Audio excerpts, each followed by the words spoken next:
श्री इमरान प्रतापगढ़ी। बहुत बहुत धन्यवाद उपसभापति महोदय।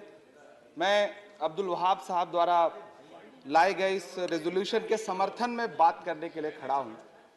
इसी थके हुए दस्ते तलब से मांगते हैं, इसी थके हुए दस्ते तलब से मांगते हैं, हम अपने जख्मों का मरहम तो कब से मांगते हैं, वो भीख मांगता है हाकिमों के लहजे में, हम अपने बच्चों का हक भी अदब से मांगते हैं।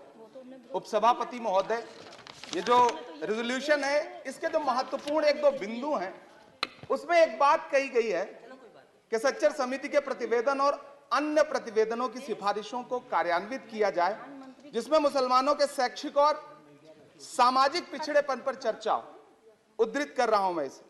दूसरा पॉइंट है कि छात्रवृत्ति और शैक्षिक कार्यक्रमों को बहाल किया जाए और सुधारा जाए, जिससे उच्चतर शिक्षा भागीदारी में सुधार आए। मदरसों के आधुनिकीकरण की बात की गई। मुझे हैरत है, तभी राकेश सिन्हा जी बात कर रहे थे, अभी नहीं है शायद, कहीं चले गए हैं आसपास। उन्होंने अपने भाषण में 23 बार सबका साथ सबका विकास की बात की। अभी गीता जी बोल रही थी, उन्होंने भी कहा कि सबका साथ सबका विकास का बजट आया है, लेकिन वो इसके, ये जो रेजोल्यूशन है, इसके विरोध में क्यों है, मैं समझ ही नहीं पा रहा हूं। अगर आप सबका साथ सबका विकास का दावा कर रहे हैं, सबका साथ सबका विकास के नारे लगा रहे हैं, तो अगर एक पर्टिकुलर एक कम्युनिटी जो जिस स्ट्रक्चर कमेटी की सिफारिशों में यह तय हो गया है कि वो दलितों से भी बदतर स्थिति में है, उसका आर्थिक सामाजिक स्थिति ऐसी है, अगर उसके उत्थान के लिए कोई बिल बात कर रहा है तो फिर उसके विरोध में है क्यों? दरअसल ये वही मानसिकता है जो लगातार काम कर रही है, जिसके तहत अमृत काल में भी जो बजट पेश किया जाता है, उसमें जो अल्पसंख्यकों का बजट है उसमें 38% की कटौती की जाती है, और फिर कहा जाता है कि हम सबका साथ सबका विकास का दावा कर रहे हैं। ये कौन सा सबका साथ सबका विकास का दावा है? मदरसों के जो शिक्षक हैं, उनका कई साल से उनको वेतन नहीं दिया गया है। हमारे पास उनके फोन आते हैं, वो कहते हैं कि हमारी बात सदन में उठाइए, हम भूखों मर रहे हैं, हमारे घरों में चूल्हे नहीं जल रहे। हम जब उनकी बात यहां करें तो विरोध, लेकिन बातें क्या हैं? सबका साथ सबका विकास, सबका साथ सबका विकास। एक नारा सुनाई पड़ेगा कि सबका साथ सबका विकास। ये कैसा सबका साथ सबका विकास है? मैं सदन से यह पूछना चाहता हूं कि यहां सत्र चल रहा है उपसभापति महोदय, और इसी संसद से महज 800 मीटर की दूरी पर जंतर मंतर पर खड़े होकर के कार्यक्रम आयोजित होता है अभी 4 दिन पहले, और एक व्यक्ति वहां खड़ा होकर के सीधे आह्वान करता है कि ईसाइयों और मुसलमानों को काटना कब शुरू करोगे? सीधे आह्वान करता है। और सभापति उपसभापति महोदय, मैं पूछना चाहता हूं कि दिल्ली पुलिस उस पर कोई कार्रवाई नहीं करती, उल्टा जो मीडिया उसको दिखाने का प्रयास करती है, उनको नोटिस भेजा जाता है। ये कौन सा सबका साथ सबका विकास है उपसभापति महोदय? यह हम बहुत गंभीर लोग यहां बैठे, मैं उच्च सदन में बैठा हूं, मैं यहां खड़ा होकर के कहना चाहता हूं, यह कौन सा सबका साथ सबका विकास है? उपसभापति महोदय, इसी दिल्ली में एक सांसद पाए जाते हैं, सत्ताधारी पार्टी के सांसद हैं, वो अपने कार्यक्रमों में सार्वजनिक मंचों पे खड़े होकर कहते हैं कि मुसलमानों का आर्थिक बहिष्कार करो। आप कह रहे हैं सबका साथ सबका विकास। कैसे होगा सबका साथ सबका विकास जब सत्ताधारी पार्टी के सांसद आर्थिक बहिष्कार की अपील करेंगे और उनके खिलाफ एक मामला तक दर्ज नहीं होता? प्रधानमंत्री जी अपने भाषणों में सबका साथ सबका विकास की बात करते हैं, लेकिन अफसोस है कि जब राजनीतिक तौर पर विकास करने की बात आती है तो लोकसभा में एक भी टिकट ये सत्ताधारी दल किसी मुसलमान को नहीं देता, राज्यसभा में एक भी टिकट किसी मुसलमान को नहीं देता, विधानसभा में जो बड़े बड़े प्रदेश हैं उसमें एक भी टिकट मुसलमान को नहीं देता। और वो 3 जो नाम के लोग थे, मुख्तार अब्बास नकवी साहब, एमजे अकबर साहब, सैयद जफर इस्लाम, उनको भी किनारे लगा दिया जाता है। ये कौन सा सबका साथ सबका विकास है? काहे का सबका साथ सबका विकास? ये नारा, ये दावा खोखला है। मैंने प्रधानमंत्री जी के भाषण सुने हैं, जब 3 तलाक पर बिल आ रहा था उपसभापति महोदय, तो प्रधानमंत्री जी कहते थे कि मैं अपने मुस्लिम बहनों को हक दिलाना चाहता हूं, उनके न्याय के लिए लड़ रहा हूं, ये बिल मैं उनके लिए ला रहा हूं। आपने भी सुना होगा वो नारा। मैं तो सभापति महोदय बचपन से जिस विद्यालय का पढ़ा हूं, वहां संस्कृत का एक श्लोक सुना करता था कि यत्र नार्यस्तु पूज्यन्ते रमन्ते तत्र देवता। मैं इसे सुना करता था उपसभापति महोदय, और फिर आज जब यहां सदन में खड़ा हूं तो मैं पिछले दिनों लाल किले से प्रधानमंत्री जी की, लाल किले की प्राचीर से वो भाषण, उनकी वो तकरीर भी सुन रहा था, जब वो कह रहे थे कि महिलाओं को बिना हक दिलाए देश आगे नहीं बढ़ सकता।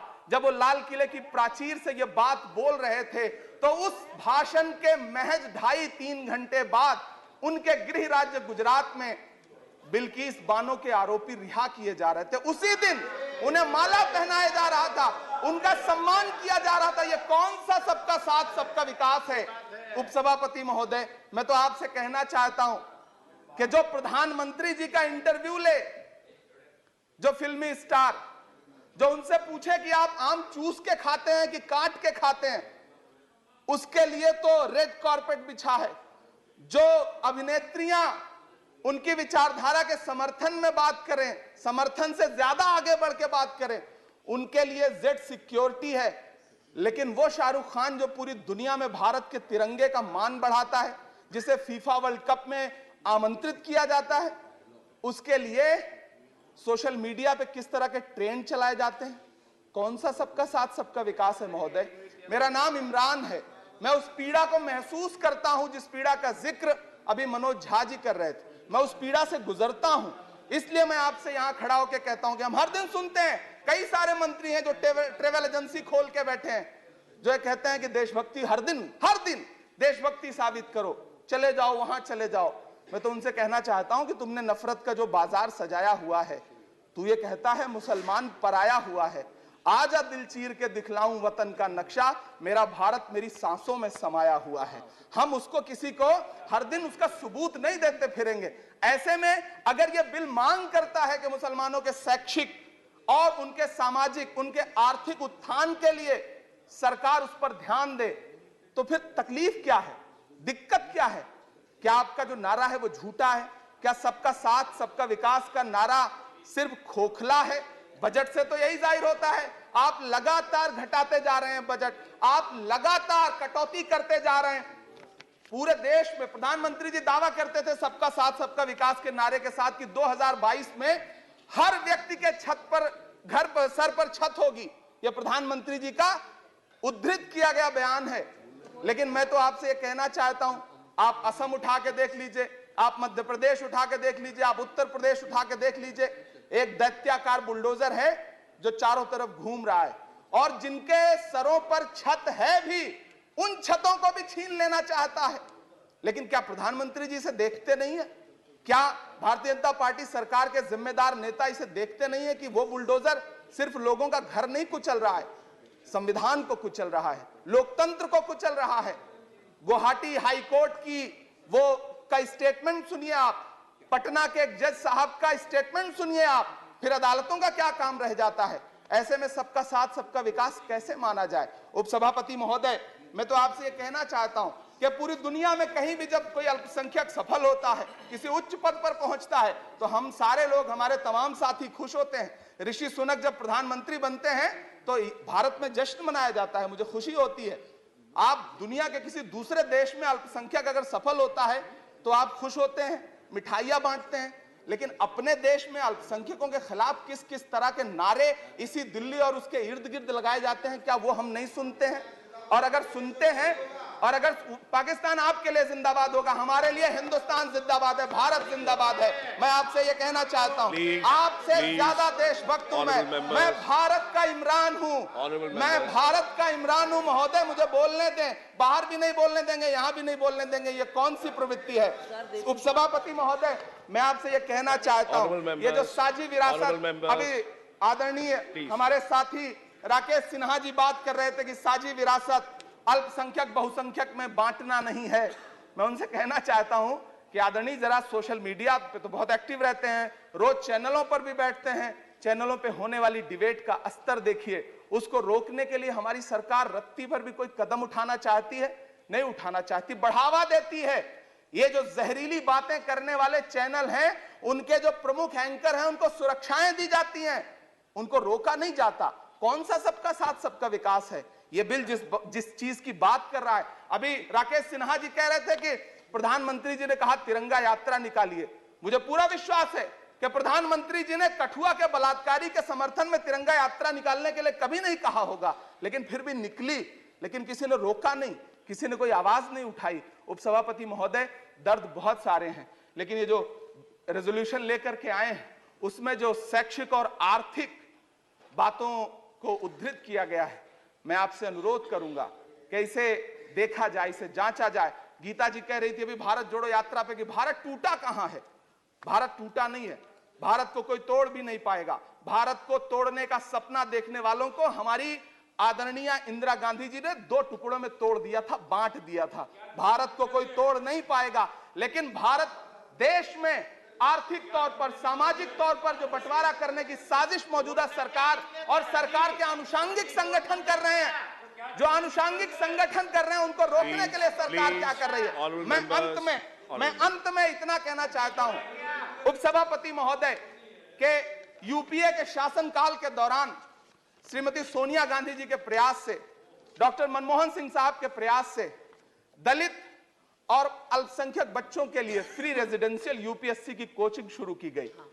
हमने ये किया और इसी सरकार के दौरान एक टीवी चैनल ने एक प्रोग्राम बनाया जिसका नाम आपको पता है क्या रखा? यूपीएससी जिहाद। ये शब्द क्या इस देश में सुने जाने लायक है? लेकिन सरकार ने क्या किया, एक शब्द नहीं बोला। माननीय उच्चतम न्यायालय ने संज्ञान लिया, जब लोग उच्चतम न्यायालय गए तब वो कार्यक्रम रुक सका। ऐसे कार्यक्रम बनाए जा रहे हैं और सरकार कह रही है कि सबका साथ सबका विकास। उपसभापति महोदय, मैं अंत में आपसे इतना कहना चाहता हूं कि ये जो आर्थिक और सामाजिक आधार पर जो बहुत बड़ी खाई है, उसको पाटने के लिए ये जो रेजोल्यूशन लाया गया है, मैं इसका समर्थन करता हूं। तमाम वो शहर जहां अपना छोटा छोटा रोजगार है, जिनका जैसे मुरादाबाद का पीतल उद्योग, अलीगढ़ का ताला उद्योग, या देश में जो तमाम शहरों में बुनकर उद्योग है, इस सब की बढ़ोतरी के लिए, इनको आगे बढ़ाने के लिए, इन्हें संजोने के लिए ये बिल बहुत कारगर रहेगा। शैक्षिक तौर पे लोगों को आगे लाने के लिए बहुत कारगर रहेगा। तो मैं ये रेजोल्यूशन बहुत कारगर रहेगा। और मैं अपने सत्ता पक्ष के साथियों से कहना चाहता हूं कि रिश्तों की ये नाजुक डोरें तोड़ी थोड़ी जाती हैं, अपनी आंखें दुखती हों तो फोड़ी थोड़ी जाती हैं। हम भी इसी देश का हिस्सा हैं। हम आपसे अनुरोध करते हैं कि इस रेजोल्यूशन को संजीदगी से लिया जाए। मैं इसके समर्थन में अपनी बात रख रहा हूं। धन्यवाद।